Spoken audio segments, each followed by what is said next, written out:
నమస్తే అండి. నేను వాణి. నా ఛానల్ ఫస్ట్ టైం చూస్తుంటే ప్లీజ్ సబ్స్క్రైబ్ చేసుకోండి, లైక్ చేసి షేర్ చేయండి.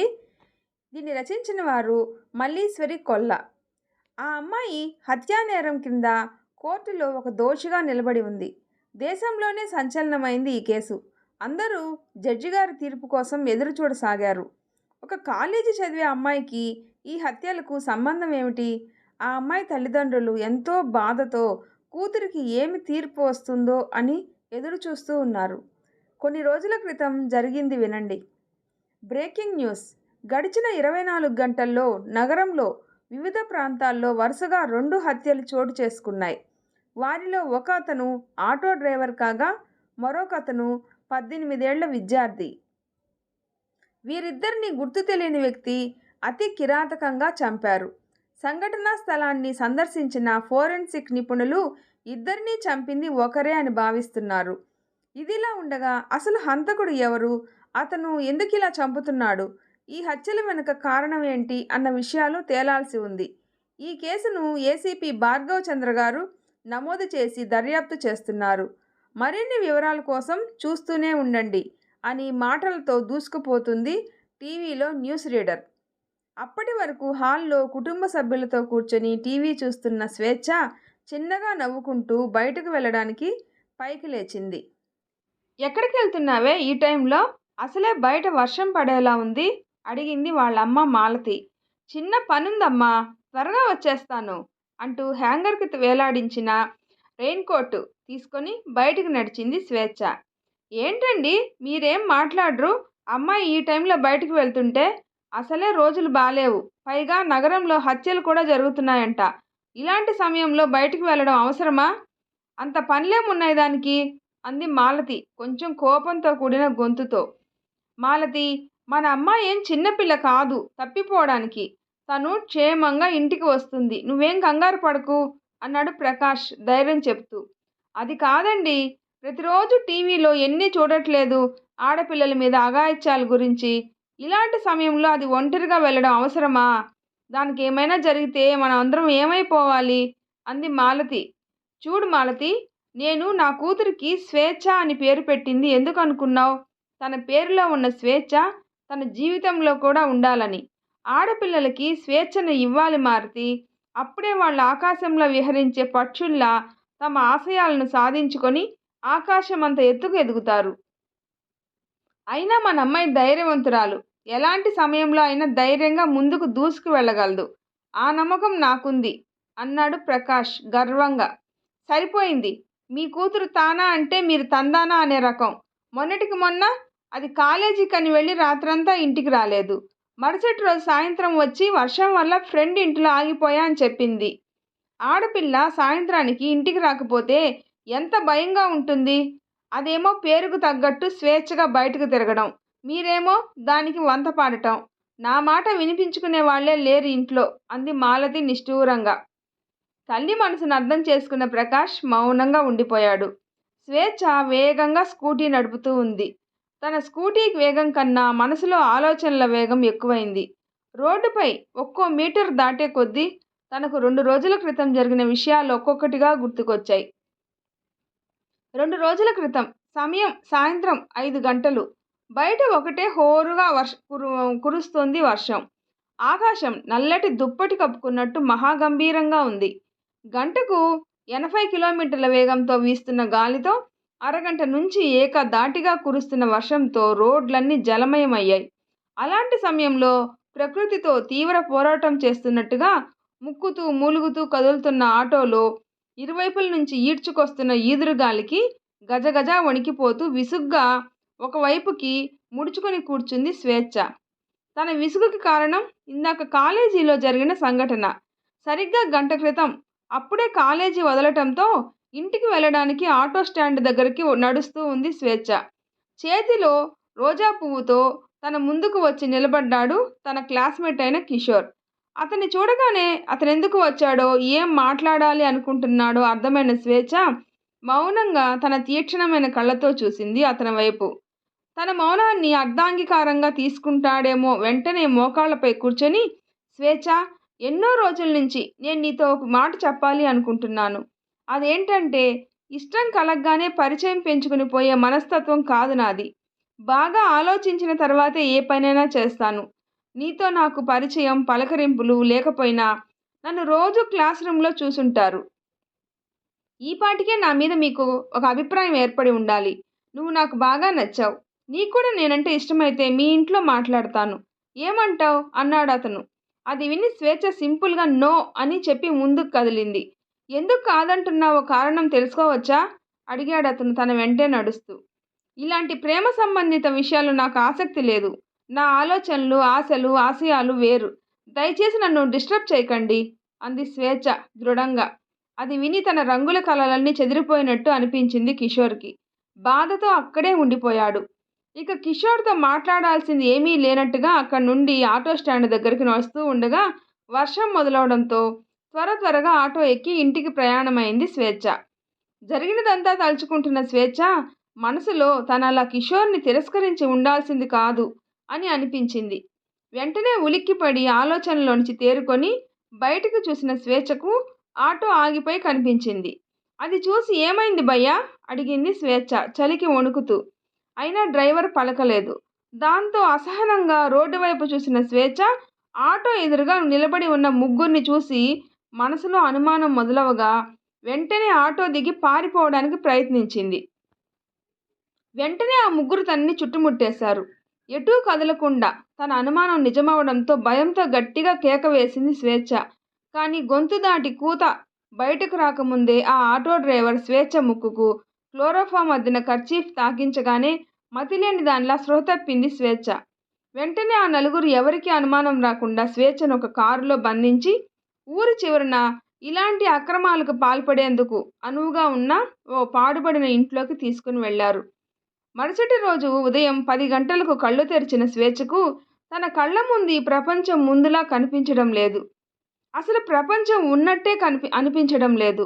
ఎందుకంటే తను ఇన్నాళ్ళు చూసిన ప్రపంచం ఇలా లేదు. తన ప్రపంచంలో ఎన్నో ఆశలు, ఆశయాలు ఉన్నాయి. కానీ ఇప్పుడు అవన్నీ పటాపంచలయ్యాయి. తన జీవితం ఆ కామాంధుల చేతిలో బలైపోయింది. తన కోసం రాత్రి ఆ నలుగురు నువ్వా నేనా అని కొట్లాడుకున్నారు. అది గుర్తురాగానే మొహం అరచేతుల్లో దాచుకొని వెక్కి వెక్కి ఏడవసాగింది స్వేచ్ఛ. అలా ఏడ్చి తన కన్నీళ్లు ఇంకిపోయాయి. ఇప్పుడు తన కళ్ళల్లో కన్నీళ్లు రావడం లేదు ఏడవటానికి. మౌనంగా మోకాళ్లపై చేతులు పెట్టుకుని దీనంగా ఆకాశం వైపు చూస్తూ ఉంది స్వేచ్ఛ. ఎన్నో ఆలోచనలు తన మనసులో ఒకదానితో మరొకటి పోటీ పడుతూ పరిగెడుతూ ఉన్నాయి. అన్ని ఆలోచనల్లో తన మెదడును కొన్ని ప్రశ్నలు తొలిచేస్తున్నాయి. ఇప్పుడు నేను ఏ మొహం పెట్టుకుని ఇంటికి వెళ్ళాలి? నాకు జరిగింది తెలిస్తే ఇంట్లో వాళ్ళు చేరదీస్తారేమో, కానీ ఈ సమాజం నన్ను చేరదీస్తుందా? మునుపటిలా నా స్నేహితులు నాతో కలివిడిగా మాట్లాడతారా? రోజు కాలేజీకి వెళ్లే ముందు నవ్వుతూ బాయ్ చెప్పే ఇరుగు పొరుగు అమ్మలక్కలు రేపటి నుంచి నన్ను చూసి గుసగుసలు మొదలుపెట్టి మాటలతో పొడుస్తారేమో. రోజు ఆఫీసులో తన కొలీగ్స్ అందరూ నన్ను పొగుడుతూ ఉంటే గర్వంతో ఇంట్లోకి అడుగుపెట్టే నాన్న రేపటి నుంచి వాళ్ళ మాటలకు మనసులో వ్యధతో ఇంటికి చేరుకుంటాడేమో. ఈ ప్రశ్నలన్నింటికీ పరిష్కారం ఏది అని ఆలోచిస్తున్న స్వేచ్ఛ మనసులో ఒక ఆలోచన వచ్చింది. వెంటనే అవును, వీటన్నిటికీ చావే పరిష్కారం. నేను చావాలి, వెంటనే చచ్చిపోవాలి అని దిగ్గున పైకి లేచింది స్వేచ్ఛ. తన చుట్టూ ఉన్న పరిసరాలను గమనించింది. కానీ ఎంతసేపటికి తను ఎక్కడుందో అర్థం కాలేదు. మెల్లగా నడక ప్రారంభించింది. ఒంట్లోని శక్తినంతా ఎవరో లాగేసినట్టు కాళ్ళు ముందుకు సాగడం లేదు. కొద్ది దూరం నడిచాక దూరంగా ఏదో ఇల్లు కనిపిస్తే అక్కడ ఎవరైనా ఉన్నారేమోనని అటువైపు కదిలింది. కొద్దిసేపటికి ఆ ఇంటిని చేరుకుంది. అదొక పాడుబడిన బిల్డింగ్. అక్కడ ఎవరూ లేరు. అప్పటికే కాళ్ళు పీక్కుపోతుండడంతో ఇక ఓపిక లేక ఒక స్తంభానికి జారబడి కూర్చుంది స్వేచ్ఛ. దూరంగా పగిలిన బీరు సీసాలు కనిపించాయి. ఆ రాత్రి అక్కడే వాళ్ళు తన చేతులు కాళ్ళు కట్టేసి తమ పైశాచికత్వాన్ని చూపించిన తర్వాత నలుగురు కూర్చొని బీరు తాగుతూ తాము పొందిన అనుభవం గురించి అసభ్యంగా మాట్లాడుకోసాగారు. వాళ్ళ మాటలన్నీ గుర్తురాగానే కోపంతో ఊగిపోయింది స్వేచ్ఛ. పిడికిలి బిగించింది. కోపం వల్ల తన ముఖం మరింత ఎర్రబడింది. రేపు తనలా ఇంకో అమ్మాయి వాళ్లకు బలైతే అన్న ఆలోచన మనసులో మొదలవగానే నిలువున కంపించిపోయింది స్వేచ్ఛ. ఇంకెవరికి నాలా జరగకూడదు. ఏ ఆడపిల్ల నాలా బాధపడకూడదు. అంటే ఏం చేయాలి? నేను బ్రతకాలి. అవును, చావకూడదు అని దృఢంగా నిశ్చయించుకుంది. ఆ ఆలోచన తనలో ఏదో ఒక తెలియని శక్తిని నింపింది. వెంటనే ఆ నలుగురి ముఖాలను ఒక్కసారి గుర్తు తెచ్చుకుంది స్వేచ్ఛ. కానీ ఆటో డ్రైవర్ని తప్ప మిగిలిన ముగ్గురిని తను ఇంతవరకు ఎప్పుడూ చూడలేదు. ఇప్పుడు ఏం చేయాలి? అసలు ఆ ఆటో డ్రైవర్ ఎక్కడుంటాడో కూడా తెలీదే అని ఆలోచిస్తున్న తనకు ఎవరో వస్తున్న అలికిడి కావడంతో వెళ్ళి ఒక స్తంభం వెనుక దాక్కుంది. ఒక చేతిలో బీర్ బాటిలు, మరో చేతిలో బిర్యానీ ప్యాకెట్టు పట్టుకొని వచ్చాడు ఆటో డ్రైవర్. అతన్ని చూడగానే కోపంతో ఊగిపోయింది స్వేచ్ఛ. ఇంకొక్క క్షణం కూడా ఆలస్యం చేయకుండా వెళ్ళి రాత్రి వాళ్ళు తాగి పగలగొట్టిన బీరు సీసాను ఆయుధంగా చేతిలో పట్టుకొని అతని ముందు నిల్చుంది. స్వేచ్ఛను అక్కడ చూసిన ఆటో డ్రైవర్ బీర్ తాగుతూ, ఏంటి మళ్ళీ ఇక్కడికొచ్చావు? రాత్రి జరిగింది సరిపోలేదా? అన్నాడు చూపులతోనే కాల్చుకు తింటూ. అతని మాటలకు, చూపులకు స్వేచ్ఛ అసహ్యంగా వాడి వైపు చూస్తూ, రాత్రి నేను నీకేం తిరిగి ఇవ్వలేదు కదా, ఇప్పుడు ఇద్దామని వచ్చా అంటూ తన చేతిలో ఉన్న బీరు సీసాతో అతని గుండెల్లో పొడిచింది. నొప్పితో విలవిల్లాడిపోయాడు అతను. స్వేచ్ఛ అతని దగ్గరకు వచ్చి గుండెపై సీసాతో గుచ్చుతూ, ఎన్నాళ్ళ నుంచి చేస్తున్నారు ఇలా? నీతో పాటు ఉన్న మిగిలిన ముగ్గురి డీటెయిల్స్ చెప్పు అని గర్జించింది. ఆ క్షణం అతనికి స్వేచ్ఛలో ఉగ్రకాళి కనిపించింది. వెంటనే భయంతో, మేము నలుగురం అనుకోకుండా ఒకసారి బార్లో కలిసాం. అప్పుడే మాకు పరిచయం ఏర్పడింది. అప్పటి నుంచి అవకాశం దొరికినప్పుడల్లా అమ్మాయిలను తెచ్చుకొని పాడు చేసి మరుసటి రోజు వాళ్ళను దూరంగా వదిలేస్తాం అన్నాడు అతను నొప్పితో. వాళ్ళ పేర్లు, అడ్రస్ చెప్పు అంది స్వేచ్ఛ కోపంగా. నా పేరు యాదగిరి, మిగిలిన వాళ్ళ పేర్లు కిరణ్, రాజేష్, సులేమాన్ అంటూ వాళ్ళ గురించి అన్ని వివరాలు చెప్పాడు అతను. ఆ తర్వాత స్వేచ్ఛ అతని గుండెల్లో మరోమారు బీరు సీసాను దింపింది. నొప్పితో అక్కడికక్కడే ప్రాణాలు విడిచాడు అతను. అది చూసి స్వేచ్ఛకు భయం వేయలేదు. ఆ తర్వాత అక్కడి నుంచి బయలుదేరి నేరుగా ఇంటికి వెళ్ళింది. తనను చూడగానే ఇంట్లో అందరికీ ప్రాణం లేచి వచ్చినట్టు అనిపించింది. అందరూ తనని చుట్టుముట్టేశారు. ఏమయ్యావే రాత్రంతా ఇంటికి రాకుండా? ఈ బట్టలేంటి? ఈ రక్తం ఏంటి? అడిగింది మాలతి కంగారుగా స్వేచ్ఛ అవతారాన్ని చూస్తూ. అమ్మా, రాత్రి వర్షం ఎక్కువగా పడుతుండటంతో ఫ్రెండ్ ఇంట్లో ఆగిపోయాను. ఇంకా ఇందాక నడిచి వస్తుంటే కుక్క పిల్లకి యాక్సిడెంట్ అవబోతుంటే కాపాడబోయి కింద పడ్డాను. అప్పుడే తగిలాయి ఈ దెబ్బలు అంది స్వేచ్ఛ తన ఒంటి మీద ఉన్న గాయాల్ని చూసుకుంటూ. కనీసం ఒక ఫోన్ చేసి చెప్పాలి కదమ్మా, నీకోసం మేమంతా ఎంత కంగారు పడ్డామో తెలుసా అన్నాడు ప్రకాష్. క్షమించండి నాన్న, ఫోన్ అందుబాటులో లేదు, అందుకే చెప్పలేకపోయాను అంటూ స్వేచ్ఛ వాళ్ళ అమ్మ మాలతి వైపు తిరిగి, అమ్మా నాకు వేడి నీళ్లు పెట్టు, స్నానం చేయాలి, చాలా చిరాగ్గా ఉంది అంటూ వడివడిగా తన గదిలోకి వెళ్ళిపోయింది. కూతురు క్షేమంగా ఇంటికి వచ్చిందన్న ఆనందంలో వాళ్ళు ఇంకేం ఆలోచించలేదు. ఆ రోజు సాయంత్రం యాదగిరి చెప్పిన వివరాల ప్రకారం ఒక ఇంటిని వెతుక్కుంటూ వెళ్ళింది స్వేచ్ఛ. తన నడకలో తొందరపాటు, భయం లేదు. ఆ ఇల్లు రాగానే వరండాలోకి వెళ్ళి తలుపు తట్టింది. ఎవరు అంటూ వచ్చి తలుపు తీశాడు ఒక అతను.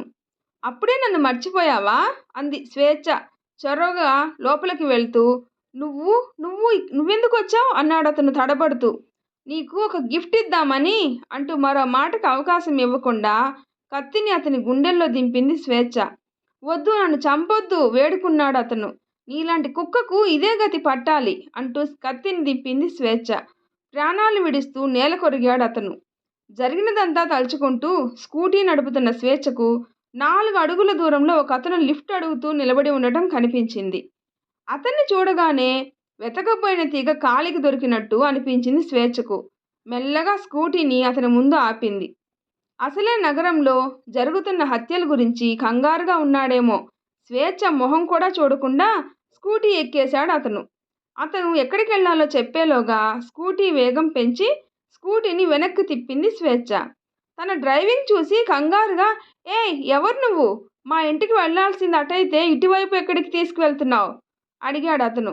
నేనెవరో తెలీదా అంటూ వేసుకున్న రెయిన్ కోట్ తీసి అతని వైపు తిరిగింది స్వేచ్ఛ. నువ్వు నువ్వు అంటున్నాడు, కానీ అతని గొంతులో నుంచి మాట పెగలట్లేదు భయంతో. అదే అదనుగా స్వేచ్ఛ మరింత స్పీడ్ని పెంచి ముందుకు దూసుకెళ్తూ, మొన్న నాతో స్వర్గం చూశానని సంబరపడిపోయావు కదా, ఇప్పుడు నేను చూపించే స్వర్గాన్ని చూడు అంది. వద్దు, నన్నేం చేయొద్దు, బండాపు, నేను దిగిపోతాను అన్నాడు అతను భయంగా.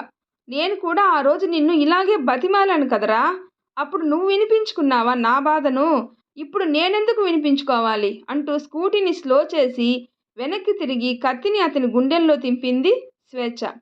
అతను నొప్పితో గుండె పట్టుకొని కిందకు ఒరిగిపోయాడు. బాధతో విలవిల్లాడుతూ ప్రాణం విడిచాడు అతను. ఆ దృశ్యాన్ని చూసి స్కూటీ స్టార్ట్ చేసి వేగం పెంచి దూసుకెళ్ళిపోయింది స్వేచ్ఛ.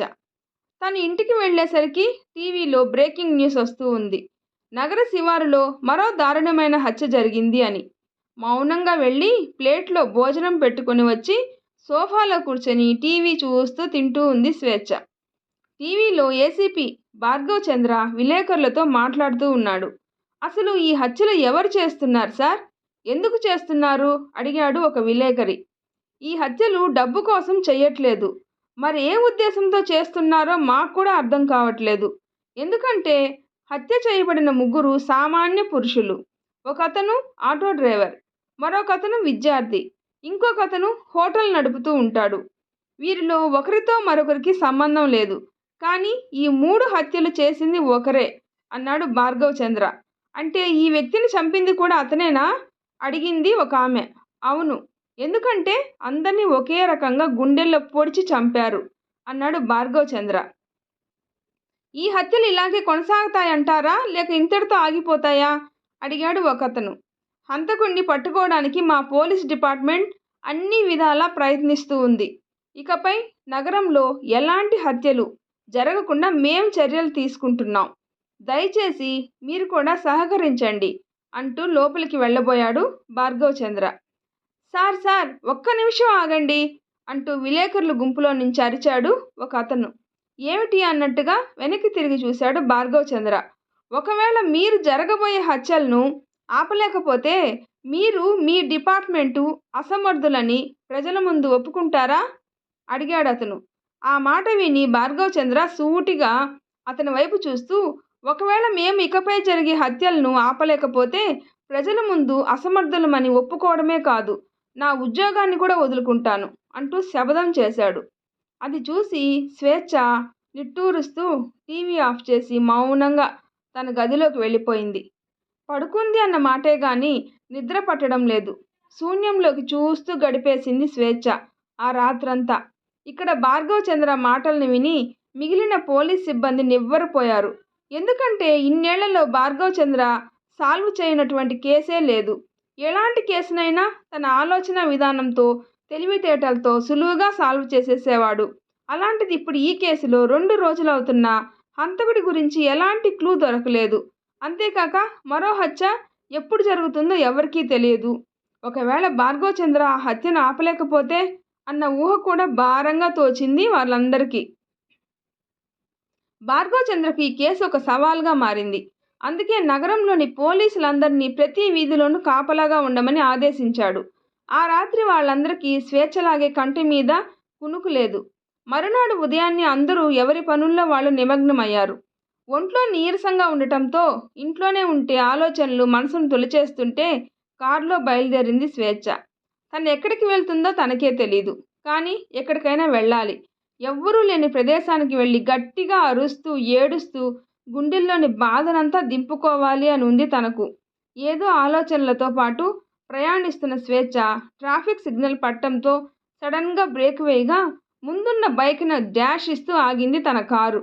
దాంతో ఆ బైక్ అతను కోపంగా బైక్ దిగి వెనక్కి తిరిగి తిట్టబోతూ ఒక్క క్షణం స్వేచ్ఛ మొహాన్ని చూసి కంగారు పడ్డాడు. సారీ చెప్పాలని తల ఎత్తిన స్వేచ్ఛకు అతన్ని చూడగానే కళ్ళు ఎర్రబడ్డాయి కోపంతో. అంతే, ఒక్క క్షణం తను ఎక్కడుందో కూడా మర్చిపోయి కారు స్పీడ్ పెంచింది. అది చూడగానే అతనికి అర్థమైంది స్వేచ్ఛ తనను చంపడానికి వస్తుంది అని. వెంటనే బైక్ స్టార్ట్ చేసి ట్రాఫిక్ రూల్స్ని ఉల్లంఘిస్తూ వేగంగా డ్రైవ్ చేయసాగాడు అతను. స్వేచ్ఛ కూడా తన కారు వేగం పెంచేసింది. వారిద్దరూ అలా ట్రాఫిక్ రూల్స్ ఉల్లంఘిస్తూ వేగంగా ఒకదానితో మరొకటి పోటీ పడుతున్నట్లు వెళ్ళడం గమనించిన ట్రాఫిక్ పోలీసులు వాళ్ళని ఫాలో అవసాగారు. ముందు తన చంపాలనుకున్న వ్యక్తి, వెనక తనను తరుముతున్న పోలీసులు. అయినా కూడా స్వేచ్ఛ కళ్ళల్లో భయం లేదు. ఆ కళ్ళల్లో ఉన్న భావం అతన్ని చంపాలి అన్న కసి, ప్రతీకారం మాత్రమే. ఆకలితో ఉన్న వేట కుక్కలా అతన్ని తరుముతూ ఉంది స్వేచ్ఛ. అతను స్వేచ్ఛ నుంచి తప్పించుకోవడానికి విశ్వ ప్రయత్నాలు చేస్తున్నాడు. ఆ క్రమంలో వాళ్ళిద్దరూ ఎదురుగా వస్తున్న దేన్ని పట్టించుకోవడం లేదు. అది చూసి రోడ్డు మీద వెళ్తున్న జనం ఒక్క క్షణంలో ఫుట్పాత్ పైకి ఎక్కి అదురుతున్న గుండెలతో వాళ్ళని చూడసాగారు. సినిమాల్లో చూపించే చేజింగ్ సీన్ లాగా ఉంది ఆ దృశ్యం. ప్రాణాలు కాపాడుకోవాలని అడ్డదిడ్డంగా వెళ్తున్న అతను సిగ్నల్ దగ్గర బైక్ టర్న్ చేయబోయాడు. అతనేం చేస్తున్నాడో ఊహించిన స్వేచ్ఛ అతనికి రివర్స్లో వెళ్ళి గుద్దేసింది. ఊహించిన పరిణామానికి అతను బైక్ మీద నుంచి ఎగిరి కింద పడ్డాడు. వెంటనే స్వేచ్ఛ తన కారుని కసితీరా అతని మీదకి ఎక్కించేసింది. అతను అక్కడే నుజ్జునుజ్జయిపోయాడు. అక్కడున్న జనం భయభ్రాంతులై కారులో ఉన్న స్వేచ్ఛను చూడసాగారు. కొన్ని క్షణాల్లోనే ఆ ప్రాంతం పోలీస్ సైరన్ కూతలతో నిండిపోయింది. అయినా పారిపోయే ప్రయత్నం ఏమీ చేయలేదు స్వేచ్ఛ. తృప్తిగా అతని శవాన్ని చూసి చిరునవ్వు నవ్వుతుంది. పోలీసులు వచ్చి స్వేచ్ఛను స్టేషన్కి తీసుకెళ్లారు. మరికొద్ది నిమిషాల్లోనే ఆ వార్త నగరమంతా పాకింది. టీవీలో న్యూస్ చూస్తున్న మాలతి స్వేచ్ఛ ఫోటో చూసి కొయ్యబారిపోయింది. ఆఫీసులో వర్క్ చేసుకుంటున్న ప్రకాష్ విషయం తెలుసుకొని పరిగెత్తుకుంటూ స్టేషన్ దగ్గరికి వెళ్ళాడు. కొద్ది నిమిషాల్లోనే మాలతి కూడా ఏం జరిగిందో అర్థం కాక ఏడుస్తూ పోలీస్ స్టేషన్కి వచ్చింది. స్టేషన్లో భార్గవ్ చంద్ర స్వేచ్ఛను విచారిస్తున్నాడు. ఎందుకు అతన్ని చంపావు అడిగాడు భార్గవ్ చంద్ర. ఏం మాట్లాడలేదు స్వేచ్ఛ. నువ్వు ఒక హత్య చేశావు, దీనికి శిక్ష ఏంటో నీకు తెలుసా గద్దించాడు భార్గవ్ చంద్ర. ఒకటి కాదు 4 అంది స్వేచ్ఛ నింపాదిగా. అంటే ఇంతకు ముందు ముగ్గురిని కూడా చంపింది నువ్వేనా అనుమానంగా అడిగాడు ఏసీపీ. అవును అన్నట్లు తలాడించింది స్వేచ్ఛ. అది చూసి పోలీసులు ఆశ్చర్యపోగా మాలతి ప్రకాష్లు నిర్ఘాంతపోయారు. ఎందుకు చేశావు ఈ పని కోపంగా అడిగాడు భార్గవ్ చంద్ర. అయినా స్వేచ్ఛలో చలనం లేదు. మౌనంగా అలాగే కూర్చుంది. తనని చూసిన భార్గవ్ చంద్రకు ఏదో సందేహం కలిగింది. అతను ఏదో ఆలోచిస్తూ ఉండగా అప్పటి వరకు తాను విన్నది నిజమా కాదా అనే సందేహంలో ఉన్న మాలతి ఏడుస్తూ వచ్చి స్వేచ్ఛను చుట్టేసింది. ఎందుకమ్మా, ఎందుకు చంపావు వాళ్ళని అడిగిందామె ఏడుస్తూ. తల్లి ఏడుపు వినగానే చలించిపోయింది స్వేచ్ఛ. కానీ తన కళ్ళల్లో కన్నీళ్లు రావటం లేదు. నెమ్మదిగా ఏం జరిగిందో చెప్పడం మొదలుపెట్టింది. 2 రోజుల ముందు తను కాలేజీ నుంచి బయలుదేరిన దగ్గర నుంచి ఇందాక నడి రోడ్డుపై ఒక అతని చంపడం వరకు జరిగినదంతా పూస గుచ్చినట్లు చెప్తూ ఉంది స్వేచ్ఛ. అది విని అక్కడున్న పోలీసులందరికీ కళ్ళు చెమ్మగిల్లాయి. ఆఖరికి భార్గవ్ చంద్రక్క కూడా. కానీ ఎవరూ నోరు మెదపలేదు.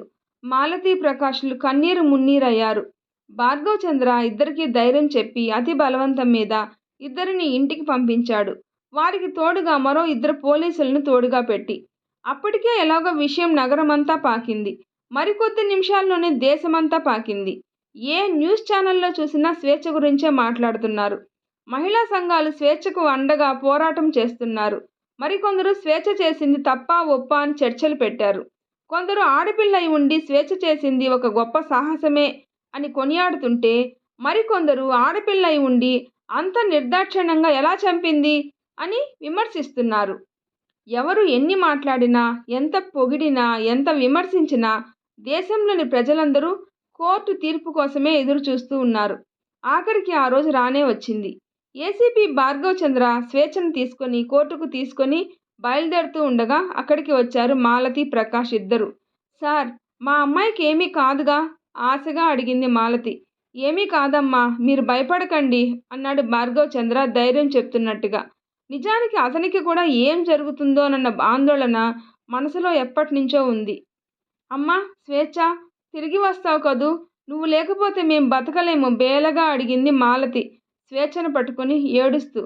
అమ్మా, ఏం జరుగుతుందో ఎవ్వరికీ తెలీదు. నువ్వు ఇలా ఏడిస్తే నాకు ధైర్యం ఉండదు.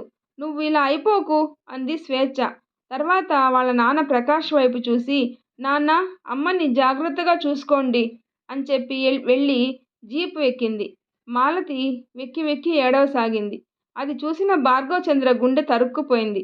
వెంటనే ఆవిడ దగ్గరికి వెళ్ళి, అమ్మా, మీరు ఇలా బాధపడకండి, ధైర్యంగా ఉండండి అన్నాడు. ఎలా ఉండమంటారు సార్ బాధపడకుండా విరక్తిగా అడిగాడు ప్రకాష్. చూడండి, మీ అమ్మాయి ఉన్న పరిస్థితుల్లో తను చేసింది కరెక్టే. కానీ జరిగిన దానికి న్యాయస్థానం ఎలాంటి చర్యలు తీసుకుంటుందో ఎవరికీ తెలీదు. ఎందుకంటే ఇదివరకు ఎప్పుడూ ఇలా జరగలేదు. మంచి జరగాలనే ఆశిద్దాం అని వెళ్ళిపోయాడు భార్గవ్ చంద్ర. అక్కడి నుంచి ఇంకేం చెప్పలేక. స్వేచ్ఛను తీసుకుని కోర్టు దగ్గరకు వెళ్ళేసరికి అక్కడంతా కోలాహలంగా ఉంది. ఇసుక వేస్తే రాలనంతగా జనం గుమికూడారు. కొందరు స్వేచ్ఛ వైపు జాలిగా, బాధగా చూస్తుంటే మరికొందరు ఆమె తెగింపుకి గౌరవంగా చూస్తున్నారు. ఇద్దరు పోలీసులు స్వేచ్ఛ ముందు నడుస్తుంటే పక్కన ఇద్దరు లేడీ కానిస్టేబుల్స్ తన చేతుల్ని పట్టుకుని వెళ్తుండగా వెనకాల కొందరు పోలీసులు వారితో పాటు స్వేచ్ఛ తల్లిదండ్రులు వెళ్తున్నారు. అక్కడ ఉన్న విద్యార్థులు పెద్ద ఎత్తున నినాదాలు చేస్తూ ఉన్నారు. స్వేచ్ఛ ఎవ్వరి వైపు చూడటమే లేదు. అలాగని సిగ్గుతో తలదించుకోనూ లేదు. ధైర్యంగా తల ఎత్తుకొనే ముందుకు నడుస్తుంది. కొన్ని అడుగులు వేసేసరికి తనకు ఎదురుగ్గా కనిపించాడు కిషోర్. స్వేచ్ఛ అతన్ని చూసినా ఏమీ మాట్లాడలేదు. మౌనంగా లోపలికి వెళ్ళిపోయింది. తను వెళ్తున్న వైపే బాధగా చూస్తూ నిలబడ్డాడు కిషోర్. అందరూ కోర్టు లోపలికి ప్రవేశించారు. ప్రకాష్, మాలతి అక్కడున్న బెంచ్పై కూర్చొని ఏం జరుగుతుందో, జడ్జి గారు ఎలాంటి తీర్పునిస్తారో అని ఆందోళనగా ఎదురు చూస్తూ ఉన్నారు. ఒకవేళ స్వేచ్ఛకు వ్యతిరేకంగా తీర్పు వస్తే తన ప్రాణాలను తీసుకోవడానికి మాలతి చీర చెంగులో నిద్రమాత్రలు దాచుకుంటే చొక్కా జేబులో నిద్రమాత్రలను దాచుకున్నాడు ప్రకాష్, మాలతికి తెలియకుండా. బయట అందరూ తీర్పు కోసం ఉత్కంఠగా ఎదురు చూస్తూ ఉన్నారు.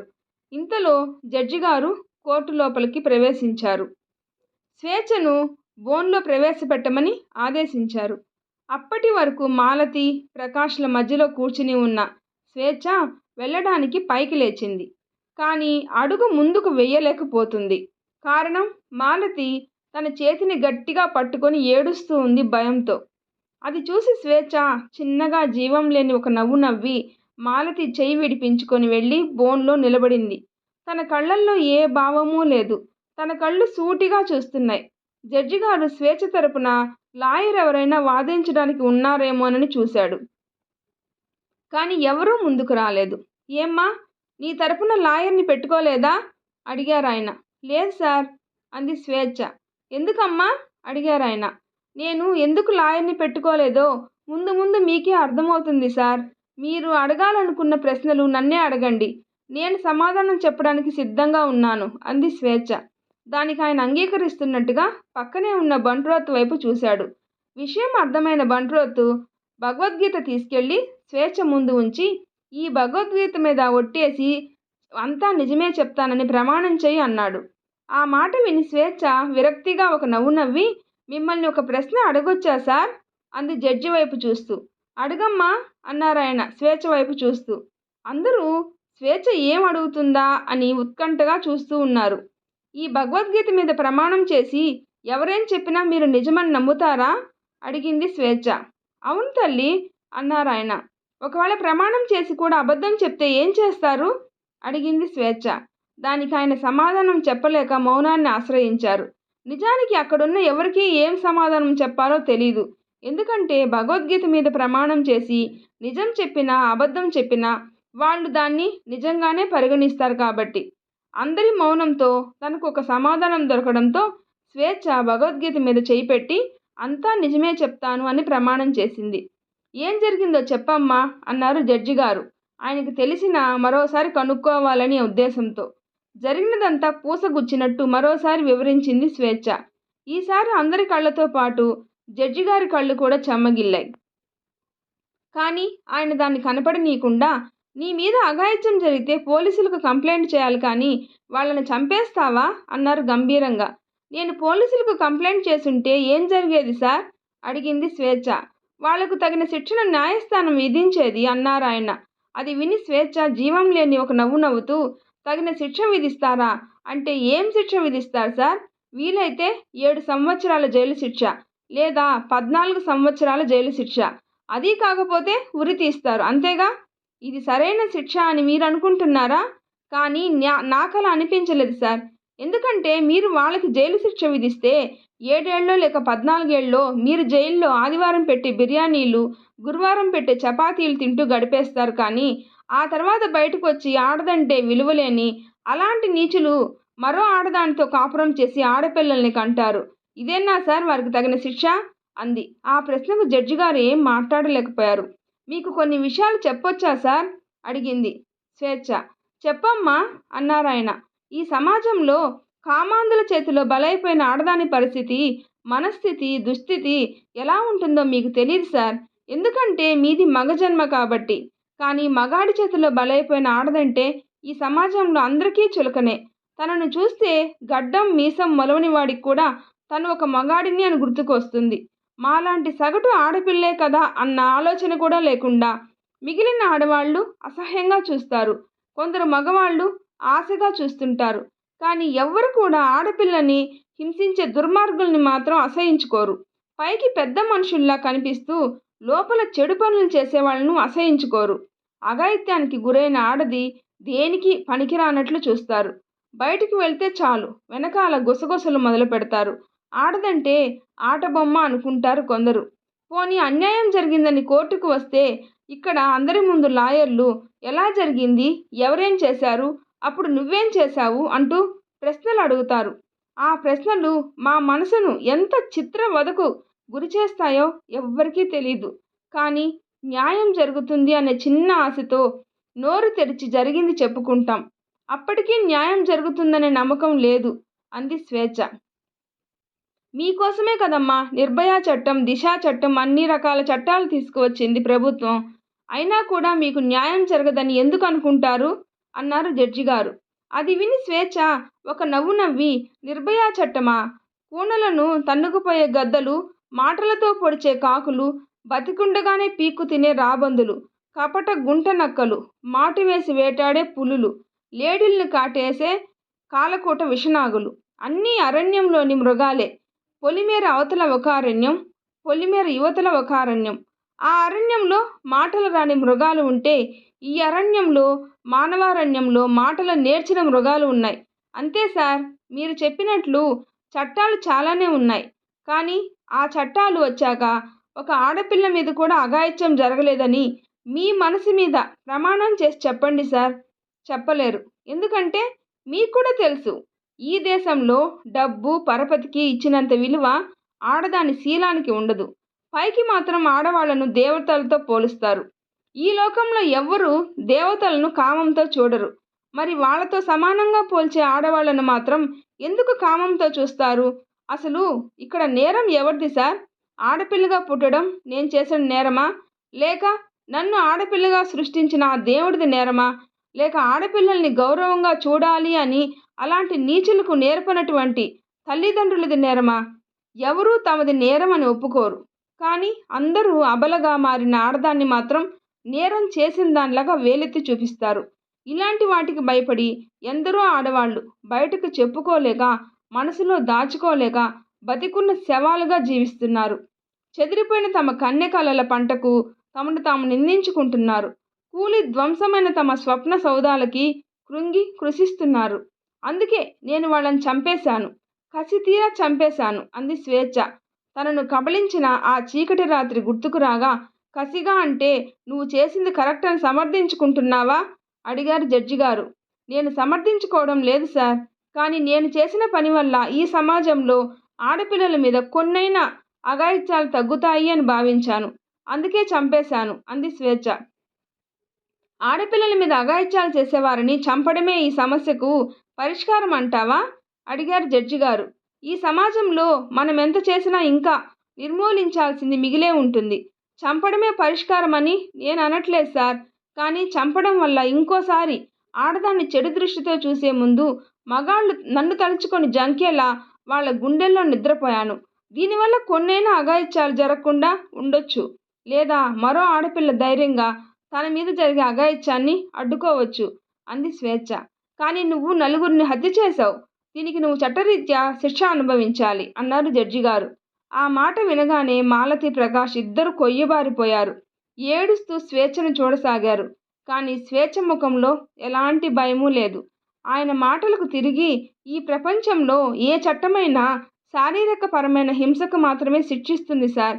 కానీ ఒక వ్యక్తిని మానసికంగా హింసకు గురి చేసిన వారిని శిక్షించదు. ఎందుకు సార్? వాళ్ళు నలుగురు కలిసి నా మనసును హత్య చేశారు.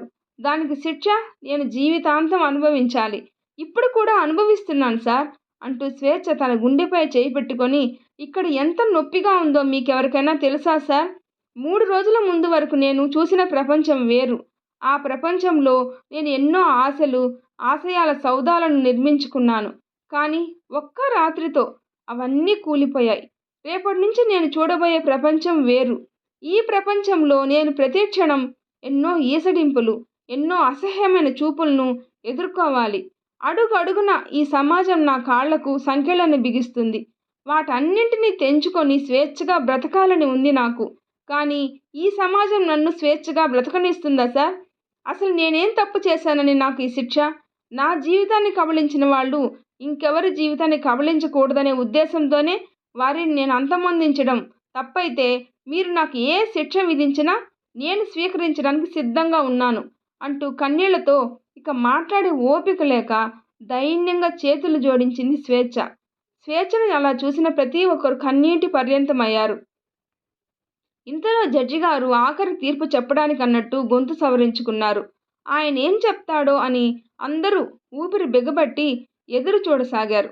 జడ్జి గారు మౌనంగా పైకి లేచి స్వేచ్ఛ ముందుకు వచ్చి నిలబడి చేతులు జోడించి దైన్యంగా కన్నీళ్లతో నిల్చున్న స్వేచ్ఛ కన్నీళ్లను తుడిచారు.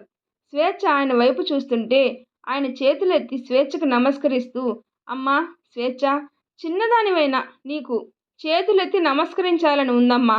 మన పెద్దలు ధైర్య సాహసే లక్ష్మి అని ఎందుకు చెప్పారో నిన్ను చూస్తుంటేనే అర్థమవుతుంది. ఎక్కడైతే ఆడవాళ్ళు ధైర్యంగా తమ ముందు ఉన్న సమస్య ఎంత పెద్దదైనా సాహసంగా ఎదుర్కొంటారో వాళ్ళు దేవతలతో సమానులు. నువ్వు ఇలాంటి నిర్ణయం తీసుకున్నావంటే నీ మానసిక ధైర్యం ఎంత గట్టిదో తెలుస్తుంది. ప్రతి ఆడపిల్ల నీలా ఒక సమస్య వచ్చినప్పుడు ధైర్యంగా ఎదుర్కొంటే ఈ సమాజంలో అన్యాయాలు, అక్రమాలు, అఘాయిత్యాలు జరగవు తల్లి అన్నారు. ఆ మాటలు విని అందరి ముఖాల్లో ఆనందాశ్చర్యాలు తాండవం చేశాయి. అయినా స్వేచ్ఛ కన్నీరు ఆగట్లేదు. ఇన్ని రోజుల తన మానసిక సంఘర్షణను కన్నీళ్ల రూపంలో తీర్చుకుంటుంది. అది చూసిన జడ్జి గారు, చూడమ్మా స్వేచ్ఛ, నువ్వు ఇలా ఏడవకు. జరిగిన దాంట్లో నీ నేరం ఏమీ లేదు. నీ శరీరం మలినమైపోయిందని నువ్వు బాధపడుతున్నావు. కానీ నీ మనసు ఎంత పవిత్రమైందో ఈ దేశానికి నువ్వు ఈరోజు నిరూపించావు. నీ శరీరానికి అంటిన మలినాన్ని నీ కన్నీళ్లతో ఎప్పుడో ప్రక్షాళన చేసేసావమ్మా. ఇక దేనికి బాధపడకు. ఇదే ధైర్యంతో నీ ఆశలను, ఆశయాలను సాధించు. నీ బంగారు భవిష్యత్తుకి సంకెళ్ళు వేసే శక్తి ఈ ప్రపంచంలో ఎవ్వరికీ లేదు అన్నారు. ఆ తర్వాత జడ్జి గారు ప్రజలను ఉద్దేశించి, ఎక్కడైతే స్త్రీలు స్వేచ్ఛగా సుఖ సంతోషాలతో ఉంటారో అదే నిజమైన మానవ సమాజం మరియు నిజమైన ప్రపంచమని నమ్ముతూ, అఘాయిత్యాలకు గురైన ఆడవాళ్ళు అనుభవించే శిక్ష ముందు కామాంధులకు చావు కూడా చిన్నదే. కాబట్టి స్వేచ్ఛ చేసింది ముమ్మాటికి సరి అయిందనే భావిస్తూ తనని నిర్దోషిగా భావించి ఈ కేసును ఇంతటితో క్లోజ్ చేయడం జరిగింది అన్నారు. ఆ మాటలతో కోర్టు హాలు మొత్తం కరాతాళ ధ్వనులతో నిండిపోయింది. మాలతి, ప్రకాష్ ఇద్దరూ ప్రేమగా స్వేచ్ఛను చుట్టేశారు. అది చూసి భార్గవ్ చంద్ర మనస్ఫూర్తిగా నవ్వాడు. దేశం మొత్తం స్వేచ్ఛకు అభిమానులైపోయారు. ప్రతి ఇంట్లోనూ స్వేచ్ఛ ధైర్య సాహసాలను కొనియాడారు. స్వేచ్ఛ తన తల్లిదండ్రులతో కలిసి ఇంటికి వెళ్ళిపోయింది. ఎంతోమంది తనను కలవడానికి ఇంటికి వెళ్ళేవారు. ఒకసారి తమ ఛానల్లో ఇంటర్వ్యూ ఇవ్వమని ప్రాధేయపడ్డారు. కానీ స్వేచ్ఛ దేనిని అంగీకరించలేదు. కారణం, తనకు కావాల్సింది పాపులారిటీ కాదు, సమాజంలో మార్పు. స్వేచ్ఛ జరిగిన దాని నుంచి కోలుకునే వరకు మాలతి, ప్రకాష్లు కంటికి రెప్పలా చూసుకున్నారు. వారి ప్రేమ ఆప్యాయతలతో కొద్ది రోజుల్లోనే శారీరకంగా, మానసికంగా పూర్తిగా కోలుకుంది స్వేచ్ఛ. ఒకరోజు ఉదయాన్నే కాలేజీకి బయలుదేరింది. మాలతికి మనసులో భయంగానే ఉన్నా ప్రకాష్ ధైర్యం చెప్పడంతో ఒప్పుకోక తప్పలేదు. ఇంటి నుంచి బయటకు రాగానే ఎప్పటిలాగే ఇరుగు పొరుగు వారు బాయ్ చెప్పారు. కానీ తన వెనుక గుసగుసగా మాట్లాడుకోలేదు. కాలేజీలో అడుగుపెట్టిన స్వేచ్ఛకు గేటు దగ్గరే ఎదురయ్యాడు కిషోర్. కానీ చూడనట్టు క్లాస్ రూమ్లోకి వెళ్ళిపోయింది. వెళ్ళగానే తన స్నేహితులంతా చుట్టుముట్టేశారు ప్రేమగా. వారందరి కళ్ళల్లో తను ఊహించిన మార్పులు ఏమీ లేవు. ముందు తనతో ఎలా మెలిగేవారో ఇప్పుడు కూడా అలాగే ఉన్నారు. కానీ జరిగింది గుర్తొచ్చి ఒక్కసారిగా తల ఉంచుకొని మౌనంగా ఉండిపోయింది స్వేచ్ఛ.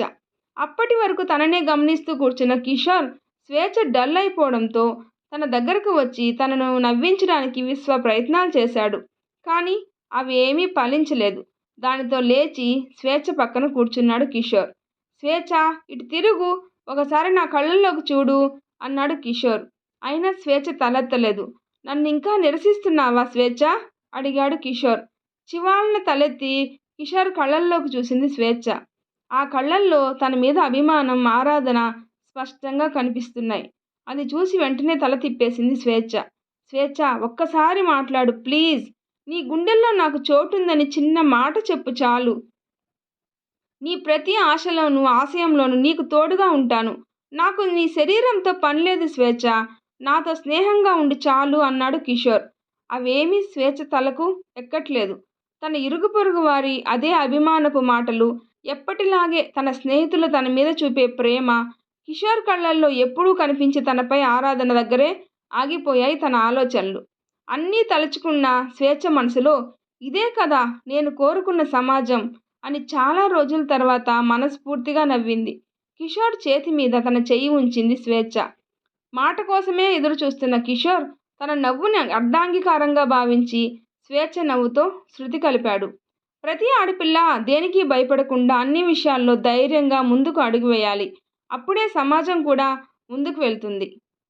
ఈ వీడియో నచ్చితే ప్లీజ్ లైక్ చేసి షేర్ చేయండి, సబ్స్క్రైబ్ చేసుకోండి. స్టోరీ ఎలా ఉందో తప్పకుండా కామెంట్ చేయండి. Thanks for watching.